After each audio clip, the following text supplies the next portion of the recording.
ভোলা যেদিন থেকে আমাকে ছেড়ে চলে গেছে সেদিন থেকেই ঝোলা টানতে টানতে আমার জীবন পুরো শেষ হয়ে যাচ্ছে।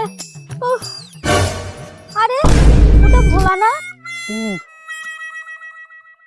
এই ভোলা, এই দাঁড়া দাঁড়া দাঁড়া দাঁড়া। না না, আমি এখন দাঁড়াবো না, আমার অনেক কাজ আছে। তুই তো ওখানে দাঁড়াবি, নাহলে দেখ আজকে তোকে আমি কি করি। তুমি আমাকে কিচ্ছু করতে পারবে না, আমি এক্ষুনি গায়েব হয়ে যাব। হ্যাঁ, তুই গায়েব হয়ে যাবি? দাঁড়া দেখাচ্ছি মজা, এবার হ দেখি তুই গায়েব কি করে হবি। হ্যাঁ, আমি এক্ষুনি গায়েব হয়ে যাব। এ বাবা, এ তো দেখছি সত্যি গায়েব হয়ে গেল। কোথায় গেল? হ্যাঁ, আমি বুঝতে পেরেছি ও কোথায় আছে। দাঁড়া, ওকে দেখাচ্ছি মজা। ওম হিরিং কিরিং চু।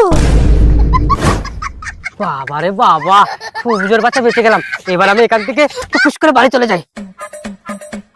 এই শালা হারামজাদা, পালিয়ে কোথায় যাবি? আমার কাছ থেকে জাদু মন্ত্র শিখে আমাকে বোকা বানাবি? দেখ আজকে তোকে কি করি। আয় বলছি, আয়। না, আমি যাবো না, আমি যাবো না, আমি যাবো না, আমি যাবো না। ও তুই ভালো কথাই আসবি না তো? আজকে দেখ আমি তোকে কি করি। ওং হিরিং কিরিং চু। যদি কথা না শুনিস না, সারা জীবন এইভাবেই থাকবি। আয় দেখ ভোলা, তুই যতদিন না আমার কথা শুনবি ততদিন তোকে এই পাটা